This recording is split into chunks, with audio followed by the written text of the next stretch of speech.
welcome to Ask Me Anything webinar. I'm Çağlar Çolak, Regional Vice President of Customer Growth here at Tealium.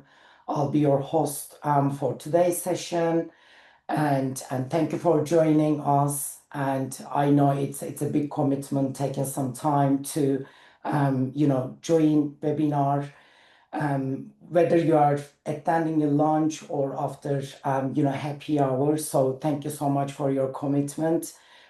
Probably you receive an email from Tealium, so please grab a drink or grab a lunch on us while we are going through this amazing topic with our experts.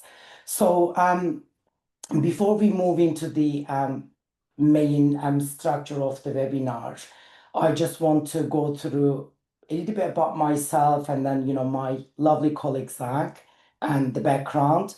So my role involves in day in and out working with our valued customer alongside with my account executive and customer success team. My primary goal is to make sure that our customers getting the value out of the solution and also keeping up to date the market trends and answering any type of question related to a main topic, which is coming really big buzzword in AI. So today we're gonna dive into one of the most transformative topic shaping into our industry, which is AI. Um, that's why we've got the, a expert and my wonderful colleague, Zack Wenthe, who is the Director of Product Marketing and AI expert here at Tealium with us. Um, so before we go through Zach's background a little bit, we just want to make sure that you submit your question through the Q&A session, so we have an interactive session along the way. Without further ado, Zach, I will hand it over to you, and then we'll take it from there and then grab the question along the way and then try to answer as many as possible. Awesome. Well, thank you. Thank you for having me. I'm excited to be here.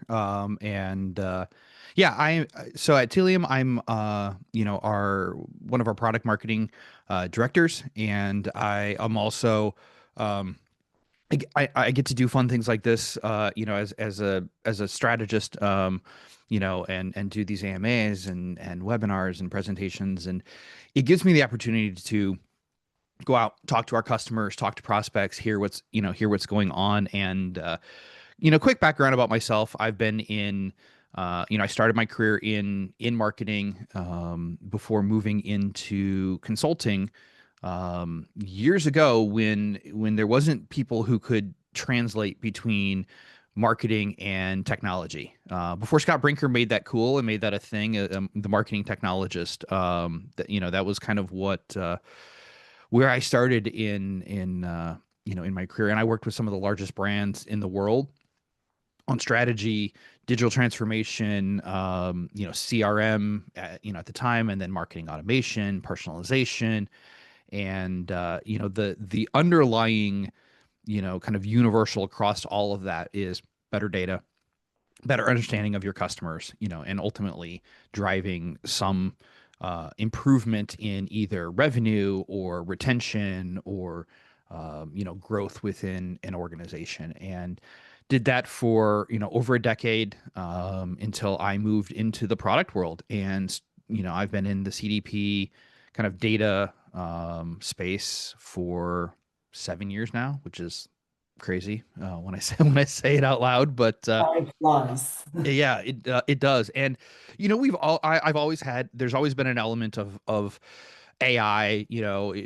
initially as ML, as machine learning, and as a nerd myself, I went out and started building my own like clustering models to take customer data, in Power BI, was taking customer data in and building like these clusters of segmentation and looking at it before we had a lot of these automated models or tools. And so this has always been an area where I've either had customers who needed help or guidance, or from a consulting perspective, all the way down to at Tealium now within our own marketing team. I'm trying to advance and push a lot of our own internal AI initiatives, and how do we use data better? How do we level up our team? So happy to go through and share some experiences. And seems like we've got a few questions already teed up. So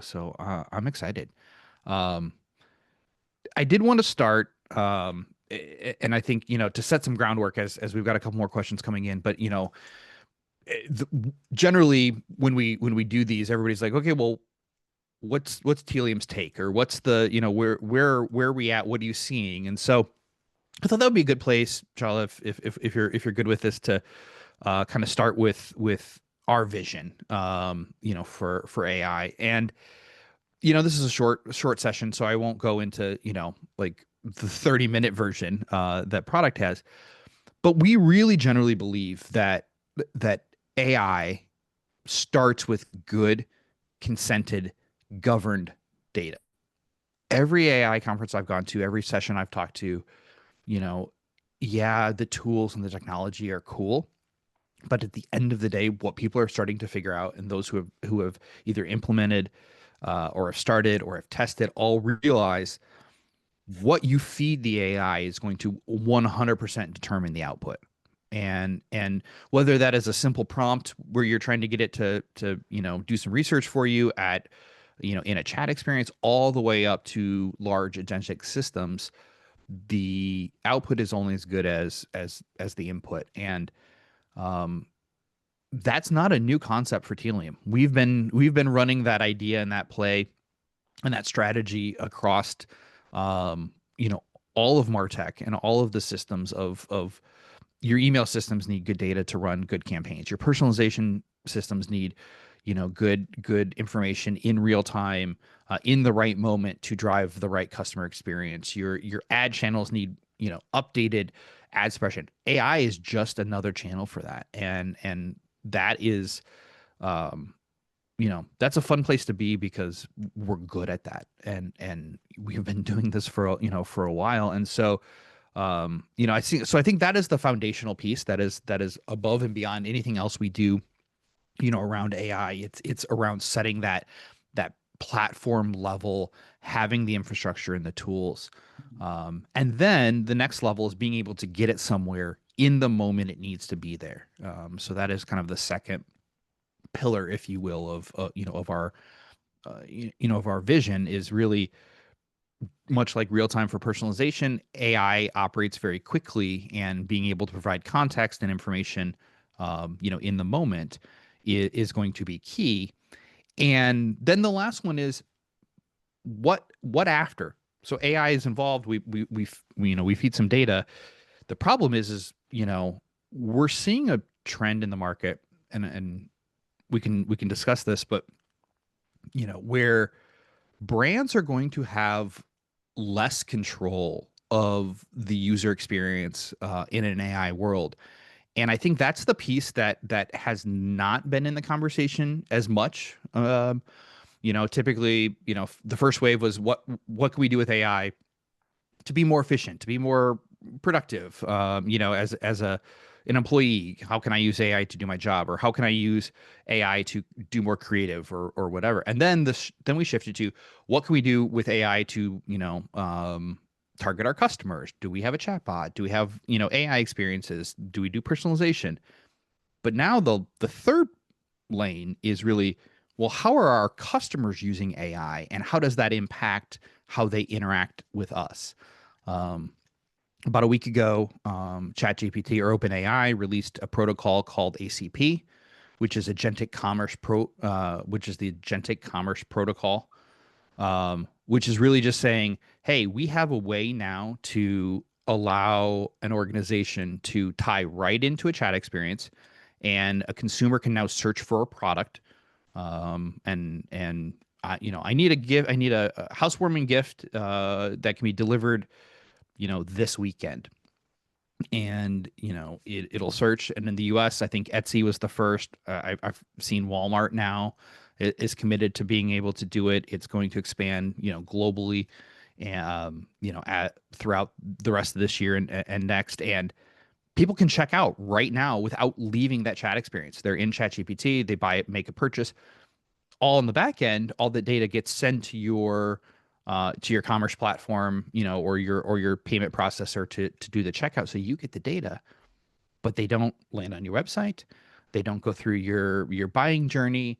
They don't go through your checkout experience. They just buy and are done, and that data drops into your system.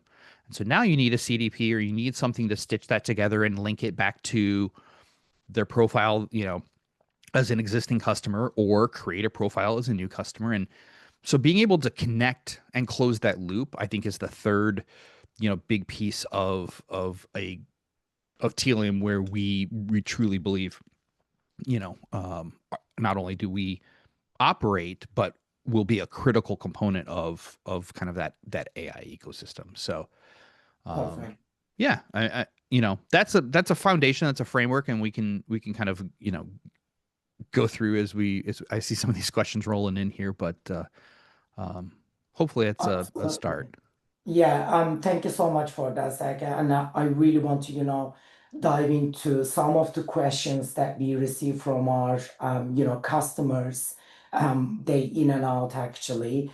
And some of them are live as well, which I'm gonna try to, go through all of them. So one thing that, we always discuss, AI is a buzzword right now, probably in the last, 5 to 10 years, but right now is becoming alive. And lots of people and many organizations are talking about we need to adapt to the new changes. We need to go through with the AI and making sure that we are adapting that on a day-to-day basis. And AI is a challenge, and turning that challenge into a concept for the businesses. Um, some of the businesses will struggle to do that because they're not ready for it, and Yeah, they're questioning themselves, what do I need to do to be able to ready for AI? What action I can take so my organization adapts to the changes in the trend of the, market is getting bigger about the, AI concept. And we often see that if you not adapt to the changes, you're not going to be successful for a longer term. yeah, So in a long story short, if I ask this question, like, what do I need to do as an organization to be able to ready for AI? yeah. Well, thankfully, it's a lot of what organizations have already been doing. I don't, I think everybody hears AI and there's some uncertainty, and so they feel like it's this new mountain they have to climb. But really, number one thing is the things you've already been doing: collect your data, govern it, get consent, get it tagged properly, collect the right amount of information on your customers. So behavioral, explicit, implicit, all of the things that feed your other kind of marketing programs already. And then I think that foundation serves you in so many ways beyond AI, obviously. But it becomes super important in from an AI perspective, because ultimately data freshness, available in real time, and completeness, so freshness, availability and completeness, really are the things that are going to be kind of hallmark to most of your AI initiatives. um you know because those are the things that ultimately kind of take you from a generic chat experience to something that is a more personalized, output or outcome. And so if you think of that data foundation as like step one, things you're probably already doing, then step two is saying, okay, what are the experiences, what are the things that we're doing right now that are either complicated, painful, you know, have friction for our customers, that we think we can do better, and find an outcome. Don't just say, hey, we're doing AI. I think, when a year ago this conversation was, within executive rooms, it's like, let's do AI. What are we going to do? Doesn't matter, let's do AI. And it was because everybody saw this potential, but they didn't know the application. And now I think organizations are starting to, and brands and vendors and everybody's starting to kind of catch up to, well, here's some use cases. One is, you know, just being able to drive a more personalized experience throughout, the process. Can I do search better? Can I give, better context on the website that's more personalized to, your experience? So content, regionalized content, all of these like simple, not simple, but not they're not super complex kind of concepts. Find one and test it and try it. I think that's the easiest way to get going is find something that is challenging right now, is already a friction point, and use that as a test of change. That's how you start with AI. Absolutely. No, it makes total sense. And I think, uh, from a challenging point of view, it will never disappear when we talk about, complex data sets. And AI is there for us to um, make our life a little bit easier, not take over, right? So I think, that's really important that the organizations out there shouldn't think that if we implement AI, then everything will be done by AI. AI is a Right. tool.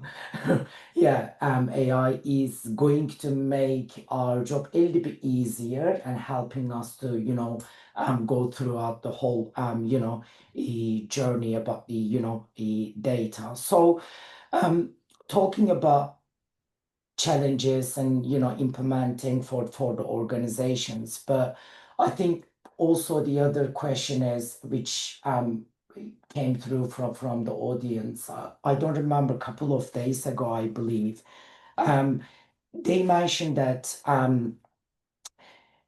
AI is an opportunity for them, but also they think that it's a little bit responsibility in terms of data privacy and also the transparency and using customer data in a good fashion to protect their rights. So in terms of privacy or privacy, and what would you say Tealium comes to play in this Yeah. case? Yeah. So, obviously, good consented, you know, uh, controlled access data is foundational to Tealium and our and our customers. Um, Whether that's used for AI or not, that has kind of been a hallmark of, especially in your region. I'm you can tell by my accent, I'm clearly not. We're clearly not from the same place. But across the globe, obviously, data privacy and transparency has become much more of a forefront conversation than it ever was in the past. People are aware of, consumers are aware of the data that they are sharing, and they not only do they have an expectation of you using it properly, but they know the value of the data that they are giving, and they want something in return. People are willing to give up consumer information if they're getting a personalized experience back, right? They're getting recommendations for shows to watch, or they're getting recommendations for products to purchase, and it helps them. So one of the simplest and easiest ways across all that is to just be honest about how we use this data. We have to do it in privacy policies in terms of service, but sometimes on the website, on your web experience, saying, based on your purchase history, we recommend these things. And it's just that little signal to say, oh, okay, it that's not just, other people like you bought this. This is this is for you. And I think that's a little indicator of, how you're using data in the UI. It's also a good way to test, the effectiveness of those types of campaigns. Is that content, driving, lift in purchases. Um, but yeah, obviously, so start with consent. Be transparent about how you plan to use it. Again, whether that's going into AI or not. Um, the interesting thing is really LLMs are really good at filling in the gaps. So if I give you a basic profile of an individual, or I give you a basic like description of a person, because they're trained on so much kind of like, you know, the world we read, the world we see, the world we talk, they're really good at kind of completing the picture. And that actually works really well from a privacy perspective because I don't actually have to feed as much detail out to an LLM as I might have to give a personalization engine, or I might have to drive a personalized experience. Because if I know generally the region you're in, the time of year, so I've got location, I've got time of year, I've got weather, I've got kind of context of the page that you're searching on, I can give a pretty personalized experience without giving the LLM a whole lot of, you know, personal information about you per se, right? So I can start to give more, non PII kind of, context to that and still drive a very highly, you know, personalized experience. And I'll give you an example, just something in my like personal life, right? Like I have a chat task that happens in Perplexity uh every weekend. It's like, hey, what are the what was released on streaming this week? What are the new shows and and movies, and especially in like these categories. So in I like stand up comedy. What are there any new stand up specials? Are there action thrill, right? And it has this information, and then I've kind of over time refined that, but now I get this feed of information. It doesn't need to know my name. It doesn't need to know my email address, my phone number, any of that information to give me that, because that's all interest based, and then interaction based. So as I click on things or as I do things, it can build that profile. And we've never had the ability to do that at scale at a one to one before without a series of complex rules and logic. And so AI, while people think, oh man, it's the end of privacy, it's the end of personal, but the inverse is actually very true. That brands can drive a lot more of those highly personalized, highly relevant experiences while still controlling PII and saving that for when you call the call center, they know who you are. When you check out, we know what kind of shipping you like. We know what kind of um, uh, add-ons are appropriate for you, and then using that PII in very strategic, purposeful ways. So um, I think that's a huge opportunity. And the beauty is, from a Tealium perspective, we've been doing this for a while, and so customers who are listening to this now are going, yeah, I've got those tools, I can do that. I'm already doing that for other channels, so now it's just take that concept and move it into the AI space. Yeah, yeah, it makes total sense. That's brilliant. From your perspective, listening, how important this is, would you say that, if the company looks at the data and see the data as their competitive advantage when they engage with their customers, when they engage with their, maybe, partners from that data, would you say that if they don't look into the AI model or getting better on their engagement with their personalized experience with their customer, do you think that they will probably die down at some point along the way? And what would you advise to those organizations if they really see the data as their competitive advantage? Yeah, it's a great question. Absolutely, customer data is your competitive advantage if you're able to use it, right? If you're able to put it into practice. And I think the disruption is going to come both from your competitors who may or may not be doing that, but also, like I said at the beginning, the open AIs of the world who are building assistant experiences that they want to keep you in that ecosystem. They're building an opportunity for you to now plan your travel, do your checkout, buy products, get answers, all without leaving ChatGPT Mhm. or others like Perplexity. And it's not just them, but if they are controlling that experience, then you now, as a brand, have less um, you have less one-on-one interaction, and because the personalization, the context, all that window shifts to the whim of that LLM. And so much like early on when we were, debating on how cookies was going to play out and what that situation was, and tracking changes have changed. First party data is your protection against that, because it still allows you to have, whether it's an email conversation, a text message conversation, other kinds of experiences with your customers that are meaningful and are high value. And that's the key. It's not just that they've given you their data; they need to get something of value in return for them Mhm. to continue to think about you. Because let's be honest, as a consumer, we don't necessarily wake up every morning and go, who are my favorite brands that I want to think about today? Right? It's like, I've got a problem, I want to solve it. Who can solve that? Or I have a trip to take. Where do I go? So you just, your first party data is your key in your path to being able to be involved in that decision making process. Mhm. And it's going to be your defense against these new channels that have the ability to influence, where that thinking, or where that brand loyalty goes. Perfect. Yeah, amazing. That's actually, excellent to hear. I'm just going through the Q&A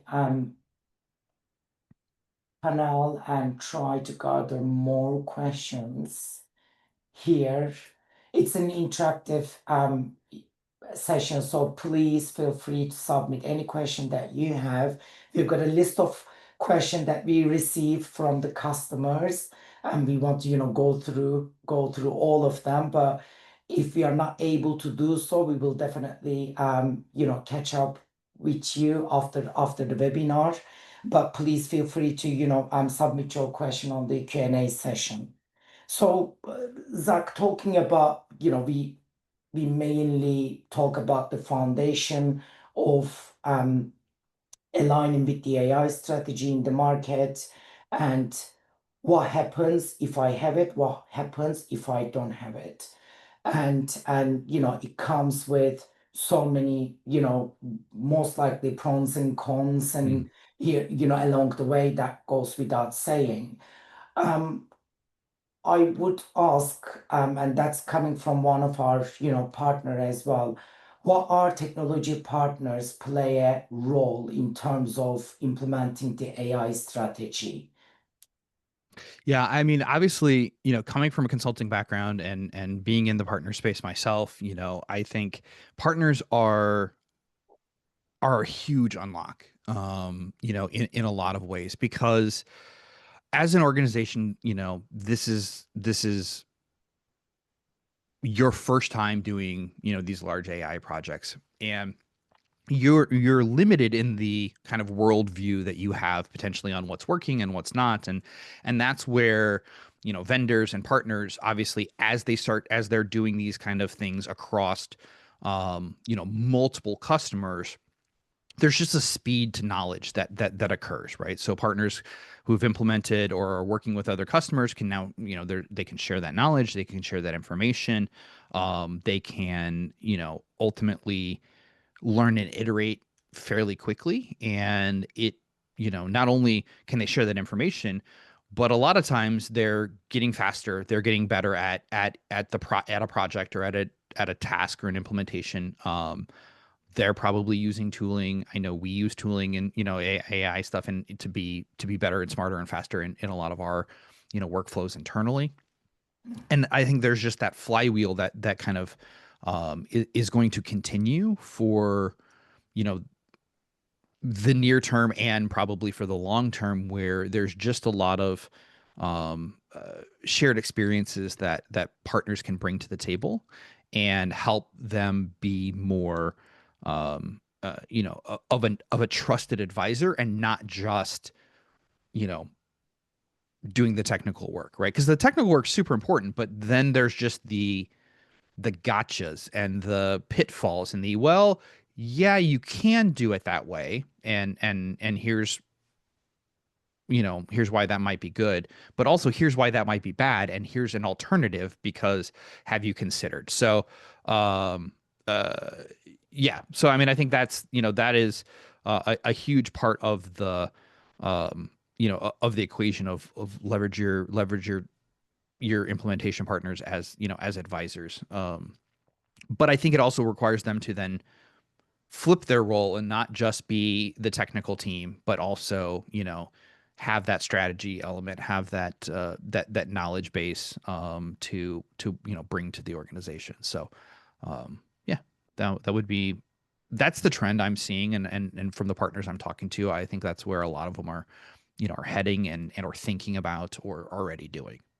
Yeah, absolutely. And Tealium has been actually, started whole this journey with building a channel and partnership at the beginning of the journey. So, we always advise our customer to engage with their preferred partner or tech partner that we are working with, so we can actually help from two ways to get anything done in terms of any solution or product they want to discover and identify or maybe start including in their martech.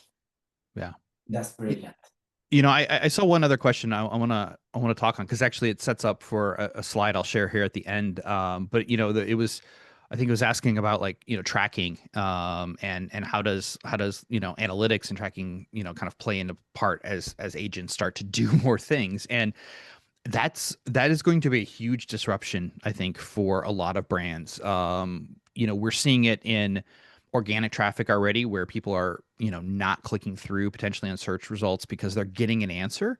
So a lot of that top of funnel or the, educational type content that brands use may not be necessary as much anymore and not drive clicks. So people now all of a sudden drop into the middle of a buying journey, a lot deeper. So I'm doing a lot of my front end on ChatGPT or Google or Claude, and I mean, last night I tend to do this every night. Like I'm prepping for future things or an activity, and I send Claude on this task. It's out there. It researched like 600 sources. You know how long it would take me to go through 600 sources and compile them and like pull a stat? I mean, like it was 20 minutes and it was done for me. And do I need all of it? No, but like the fact that it can do that is it changes how we work with and consume information. So now it's not so much that I'm going out and sourcing or finding. I'm now taking a much more concise compiled list. But from an analytics perspective, that means all those clicks I didn't do. I didn't land on those websites. I'm not getting retargeted from all these brands. I'm not getting tracked. And so I think brands need to be prepared for people showing up out of nowhere, and kind of being dropped into the middle of a page, and you're like, well, where did they come from? And that is going to be part of the experience. But ideally, those people become more high intent, high value type people, because when they do come, they're more educated, and then they're either ready to purchase or ready to engage with a sales team if you're on the B2B side or whatever. So I think that's a trend that's going to continue, and will be an interesting disruption for a lot of organizations. Absolutely. Absolutely. All right. So are we running? We're on. I'm trying to figure out what time it was. Let me do. I've got one last slide. I always like to leave some takeaways. I always like to leave a what to do. Like you know, if you're lost, or you're just like, hey, where should I start?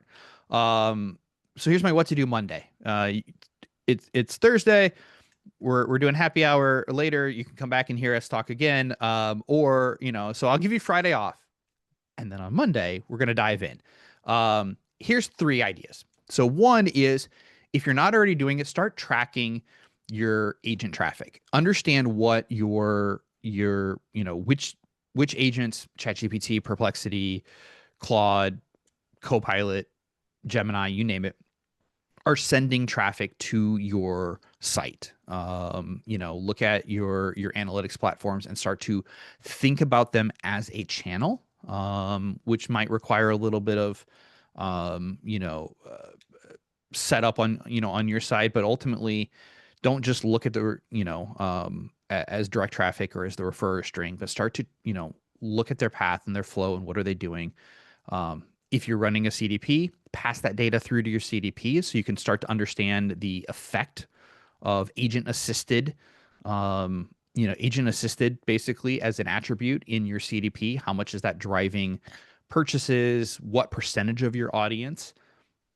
Is there anything to segment off of? Maybe now, maybe in the future. But if nothing else, right now, you can start to understand what impact it's having on your population, right? And start reviewing that monthly. So you're aware of what's going on, you understand its impact, and then you can adjust accordingly. That's number one.